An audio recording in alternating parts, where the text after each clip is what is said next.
Welcome to social post. నేను Nihal. Mutual funds అనేది మన గ్రో యాప్లో కానీ ఇతర వేరే యాప్స్లో కనుక మనం ఇన్వెస్ట్ చేసుకుంటూ వెళ్తాం. ఒకవేళ గ్రో యాప్ లాంటిది మొత్తం దివాలా తీస్తే సెకండ్ ఆప్షన్. ఏదైనా మన డిస్ట్రిబ్యూటర్ దగ్గర మనం ఇన్వెస్ట్మెంట్ చేస్తాం మ్యూచువల్ ఫండ్స్, డిస్ట్రిబ్యూటర్ చేతులు ఎత్తేస్తే ఈ సిచ్యువేషన్స్లో ఏం చేయాలి? దీని గురించి మాట్లాడడానికి రేవంత్ చలమల్ గారు ఉన్నారు, సర్టిఫైడ్ వెల్త్ మేనేజర్. సార్తో మనం మాట్లాడదాం. Hello sir, welcome to social post. Thank you అండి. ఎస్ సార్, ఇప్పుడు మనం మ్యూచువల్ ఫండ్స్ అనేది ఇన్వెస్ట్మెంట్ చేస్తాం. ప్రతి ఒక్కరు ఇన్వెస్ట్మెంట్ చేయమంటారు, చేస్తాం. ఓకే, గ్రో యాప్స్ లాంటిది థర్డ్ పార్టీ యాప్స్ ఇన్వెస్ట్మెంట్ చేస్తాం. ఒకవేళ ఆ యాప్స్ అనేది దివాలా తీస్తే మా పరిస్థితి ఏంటి? Second option. అండ్ డిస్ట్రిబ్యూటర్ దగ్గర కూడా మనం ఇన్వెస్ట్మెంట్ చేస్తాం, డిస్ట్రిబ్యూటర్ చేతులు ఎత్తేస్తే ఈ సిచ్యువేషన్స్ ఏం చేయాలి? ఓకే, సో బేసిక్గా అందరూ ఏదో ఒక యాప్నే సరే ఇన్వెస్ట్ చేయడానికి ఒక ప్లాట్ఫామ్ కావాలి, అంతే.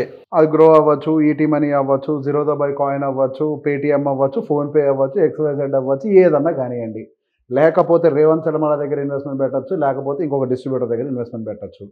సో బేసిక్గా మనం అర్థం చేసుకోవాల్సిన పాయింట్ ఏంటి అని అంటే, మీరు మ్యూచువల్ ఫండ్స్లో ఏదైతే ఒక ప్లాట్ఫామ్ ఒక వ్యక్తి త్రూ పెడుతున్నప్పుడు మీరు పెట్టుబడి పెట్టేది ఆ వ్యక్తి దగ్గర, ఆ ప్లాట్ఫామ్ దగ్గర కాదు.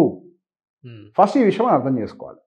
ఇక్కడ మ్యూచువల్ ఫండ్ ఇండస్ట్రీలో మనకి ఒక స్ట్రక్చర్ అనేది ఆల్రెడీ డిజైన్ చేయబడింది. ఈ మ్యూచువల్ ఫండ్ అనే కంపెనీ బేసిక్గా దాని కంపెనీ అంటకూడదు, దాని ట్రస్ట్ ఫార్మేషన్ అని చెప్పాలి. ఒక స్పాన్సరర్ ఉంటాడు. ఫర్ ఎగ్జాంపుల్ SBI ఉందనుకోండి, SBI AMCకి SBI బ్యాంక్ స్పాన్సరర్. ఆ స్పాన్సరర్ ఏం చేస్తారు? ట్రస్టీస్ని ఏర్పాటు చేసి ఒక ట్రస్ట్ని ఫామ్ చేస్తారు. ఆ ట్రస్ట్ని ఫామ్ చేసిన తర్వాత అందులో ఫండ్ మేనేజర్స్ని రిక్రూట్ చేస్తారు, రీసెర్చ్ టీమ్ని రిక్రూట్ చేస్తారు. ఇవన్నీ జరుగుతూ ఉంటాయి. వాళ్ళు ప్రజలకు కావాల్సినటువంటి ఫండ్స్ని డిజైన్ చేస్తారు. అదే స్మాల్ క్యాప్లు, మిడ్ క్యాప్లు, XYZ ఇప్పుడు ఉన్నటువంటి అన్ని ఫండ్స్. ఈ 45 AMCల స్ట్రక్చర్ ఇలానే ఉంటుంది. ఓకే, ఇప్పుడు ఫండ్స్ ఫామ్ చేసిన తర్వాత ఏం జరుగుతుంది? NFO కింద లాంచ్ చేస్తారు. NFO కింద లాంచ్ చేసినప్పుడు మనం 10 రూపాయల చొప్పున యూనిట్ని కొనుక్కుంటూ ఉంటాం. ఈ డబ్బులన్నీ వాళ్ళ దగ్గరికి వెళ్తాయి. మనం ఏమనుకుంటాం? అరే డబ్బులన్నీ తీసుకెళ్ళి మనం పలానా ICICI మ్యూచువల్ ఫండ్లో పెట్టుబడి పెట్టాం, పలానా SBI మ్యూచువల్ ఫండ్లో పెట్టుబడి పెట్టారు అనుకుంటాం. ప్రాక్టికల్గా మనం పెట్టుబడి పెట్టేది అక్కడ SBI మ్యూచువల్ ఫండ్లోనో, ICICI మ్యూచువల్ ఫండ్లోనో, XYZ మ్యూచువల్ ఫండ్లోనో కాదు. వాళ్ళు డిజైన్ చేసినటువంటి ఒక స్కీమ్లో డబ్బులు పెట్టాం. ఆ స్కీమ్ ఏం చేస్తుంది? అది ఇంపార్టెంట్. ఫస్ట్ ఆ స్కీమ్ ఏం చేస్తుంది? ఆ స్కీమ్ వెళ్ళి స్టాక్స్ కొంటుంది. ఆ స్టాక్స్ ఎవరి దగ్గర ఉంటాయి? వీళ్ళ దగ్గర ఉండవు. మళ్ళీ అవి కస్టోడియన్స్ దగ్గర ఉంటాయి. కస్టోడియన్లు మనకి స్టాక్స్ అవన్నీ హోల్డ్ చేసాయి, CDSL, NSDL అని ఉంటాయి, వాళ్ళ దగ్గర ఉంటాయి అవన్నీ. ఓకే, సో ఇక్కడ నెక్స్ట్ మనం కొన్నది ఎక్కడి నుంచి కొన్నాం? ఒక గ్రో యాప్, ఈటీ మనీ యాప్ నుంచో కొన్నాం. ఎగ్జాంపుల్, యాప్ పేర్లు ఎగ్జాంపుల్గా చెప్తున్నా, ఏదో ఒక యాప్ నుంచి కొన్నాం మనం. సో బేసిక్ ఇక్కడ మనం డబ్బులు ట్రాన్సాక్షన్ చేసిన తర్వాత ఆ డబ్బులు AMCకి వెళ్తే AMC నుంచి స్టాక్ బయింగ్లోకి వెళ్ళిపోతాయి. ఆ డబ్బులు AMC దగ్గర ఉండవు, ఆ డబ్బులు యాప్స్ దగ్గర కూడా ఉండవు. ఈ డబ్బులన్నీ మళ్ళీ స్టాక్ మార్కెట్లోకి ఫ్లో అయిపోవాల్సిందే. సరే, నేను పెట్టుబడి పెట్టిందేమో ఇట్లా పలానా యాప్ నుంచి పెట్టా, అనుకోకుండా నేను తెల్లారి నిద్రలు వేసేసరికి అసలు యాపే మాయమైపోయింది. మరి నా పరిస్థితిలో డబ్బులు పరిస్థితి ఏంటి అని అంటే, సో బేసిక్గా ఇక్కడ మీరు ఒక పెట్టుబడి పెట్టిన తర్వాత మీ ఇన్వెస్ట్మెంట్స్ అన్నీ కూడా మీ పాన్ కార్డు మీద రిజిస్టర్ అయి ఉంటాయి. ఓకే ఓకే, సో మీరు మీ ట్రాన్సాక్షన్స్ కానీ ఏదైనా కానివ్వండి, మనకి MF సెంటర్ అని ఒక వెబ్సైట్ ఉంటుంది. MF సెంటర్ యాప్ ఉంటుంది, వెబ్సైట్ ఉంటుంది. అంటే గవర్నమెంట్ సార్? అది చెప్తాను. సో అది గవర్నమెంట్ ఇది కాదు, మ్యూచువల్ ఫండ్ ఇండస్ట్రీ ఇది. ఓకే, ఇండస్ట్రీ ఇది. సో ఇక్కడ మనకి క్యాంప్స్, కేఫిన్టెక్, కార్వి అనేవాడు, క్యాంప్స్, కేఫిన్టెక్, ఈ 2 పేర్లు విన్నారు కదా. సో ఈ మ్యూచువల్ ఫండ్స్కి సంబంధించినటువంటి రిజిస్ట్రార్ అండ్ ట్రాన్స్ఫర్ ఏజెంట్స్ వాళ్ళే, RTOs అని అంటాం. సో ఇక్కడ మనం ఏ ట్రాన్సాక్షన్ చేసినా కానీ అది క్యాంప్స్ ఆర్ కేఫిన్టెక్ త్రూనే ప్రాసెస్ అవుతుంది. మనం కొనేది కానీ అమ్మేది కానీ దాని త్రూనే అవుతూ ఉంటుంది. సో మనకి సంబంధించిన ప్రతి ఒక్క హోల్డింగ్ అనేది వాళ్ళ త్రూనే ట్రాక్ అవుతూ ఉంటాయి. సో విడివిడిగా క్యాంప్స్ ఒక యాప్, మళ్ళీ కేఫిన్టెక్ ఒక యాప్ లాగిన్ చేయకుండా MF సెంటర్ అనేది ఒక యాప్ని మీరు లాగిన్ చేసుకుంటే మీరు ఎక్కడి నుంచైనా కొనండి. ANF ఫండ్ గ్రోలో కొనండి, BNF ఫండ్ ఈటీ మనీలో కొనండి, CNF ఫండ్ పేటిఎంలో కొనండి, DNF ఫండ్ రేవంత్ దగ్గర కొనండి, ENF ఫండ్ ఇంకొకరి దగ్గర కొనండి. అన్నీ వచ్చి అక్కడ MF సెంటర్లో ఉంటాయి. ఓకే, సో ఇక్కడ యాప్స్ అన్ని ఒక పని ఏంటి అని అంటే మిమ్మల్ని ఫెసిలిటేట్ చేయడం అంతే. ఇప్పుడు మీరు ఫోన్పే వాడుతున్నారు, మీరు నాకు డబ్బులు పంపిస్తున్నారు. ఓకే, ఇక్కడ ఫోన్పే అనే యాప్ వాడుతున్నారు.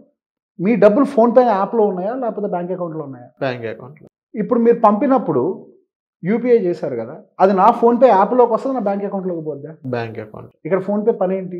ప్లాట్ఫామ్, మీకు నాకు మధ్యవర్తిగా. ఎగ్జాక్ట్లీ. సో ఇక్కడ ప్రతి ఒక్కటి మధ్యలో ప్లాట్ఫామ్స్. ఓకే, మధ్యవర్తి. సో వాళ్ళందరూ ప్లాట్ఫామ్ ప్రొవైడర్స్. అర్థమైంది. డిజిటల్ అగ్రిగేటర్స్ అనొచ్చు, ఏదని అనుకోండి. సో బేసిక్గా అందరూ ప్లాట్ఫామ్ ప్రొవైడర్స్ అంటే. సో బేసిక్గా మార్కెట్లో ఒక ARN కోడ్ ఉంటుందో వాళ్ళకు కూడా ఒక ARN కోడ్ ఉంటుంది.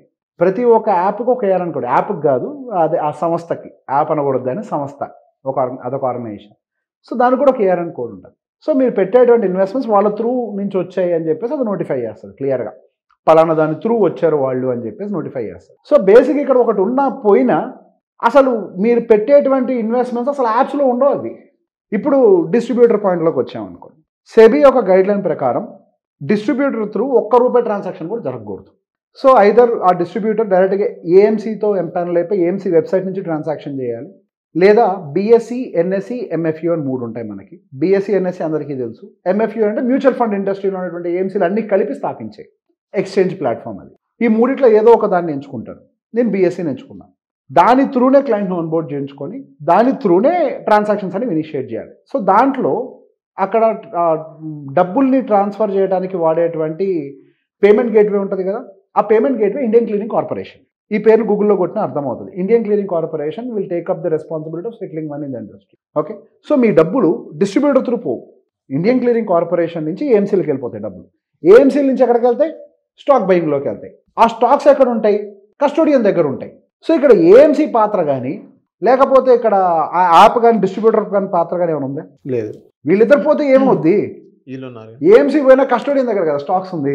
అవును, ఏం చేస్తారు వాటిని? అమ్మిన తర్వాత డబ్బులు తీసుకొచ్చి మళ్ళీ కస్టమర్ అకౌంట్లో వేయాల్సిందే. ఇంకో దారి లేదు దానికి. Who is the owner of a fund అని అంటే investors are the owner of the fund అని ఇంకో దారి లేదు. అక్కడ వాళ్ళే ఓనర్స్. వీళ్ళందరి మధ్యలో ఫెసిలిటేటర్సే. ఈ ప్రపంచంలో నాట్ జస్ట్ ఇండియా, ఈ ప్రపంచం మొత్తంలో హైలీ రెగ్యులేటెడ్ ఎంటిటీ అంటే మ్యూచువల్ ఫండ్ ఇండస్ట్రీ. ₹1 అటు ఇటు కావడానికి కూడా ఛాన్స్ ఉండదు. ఇప్పుడు ఒక యూనిట్ నా అకౌంట్లోంచి దొంగతనం జరిగితే ఎక్కడికి వెళ్ళాలి? అది ఇంకొక మ్యూచువల్ ఫండ్ హోల్డర్ దగ్గరికి వెళ్ళాలి కదా. అంటే అవతల వాడికి కేవైసీ జరుగు ఉండాలి, అంతే. Live photo, signature verification, pan and Aadhaar link ఉండాలి. అంతా ఫుల్ క్లియర్ డేటా ఉన్న పాన్ కార్డ్కి మళ్ళీ ట్రాన్స్ఫర్ అవ్వాలి. వాడికి బ్యాంక్ అకౌంట్లో అన్ని క్లియర్గా ఉండాలి. ఎక్కడికి పోతాడు వాడు? సో బేసిక్ ఇక్కడ అసలు ఫస్ట్ అట్లా ట్రాన్స్ఫర్ చేయడం కూడా సాధ్యం కాదంత ఈజీగా. అవును. నెంబర్ 2, మీరు ఒక ఫండ్లో ఇన్వెస్ట్మెంట్ పెట్టారు. పలానా ఒక ఏ అనే బ్యాంక్ నుంచి ఇన్వెస్ట్మెంట్ పెట్టారు. అరే నాకు ఏ అనే బ్యాంకు నేను ఓపెన్ చేసి చాన్నాళ్ళైంది, నేను ఆ బ్యాంక్ అకౌంట్ పోయింది, నాకు బి అనే బ్యాంకుకి రిడీమ్ కావాలంటే నేను ఏని అంటున్నాడు. ఎందుకు? మీరు ఏ అనే బ్యాంక్ నుంచి ఇన్వెస్ట్మెంట్ పెట్టారు, నేను ఏకే రిడీమ్షన్ ఇస్తాను అంటాడు. మీరు ఒకవేళ ఏ అనే బ్యాంక్ అకౌంట్ని మార్చాలి అని అంటే ఈ ఏ అనే బ్యాంక్ అకౌంట్కి సంబంధించిన ఒక బ్యాంక్ ప్రూఫ్, బి అనే బ్యాంక్కి సంబంధించిన ఒక బ్యాంక్ ప్రూఫ్, రెండింటిని సబ్మిట్ చేస్తే అప్పుడు మేము మీ యూనిట్స్కి ఉన్నటువంటి లింక్డ్ బ్యాంక్ అకౌంట్ మారుస్తామని అంటారు.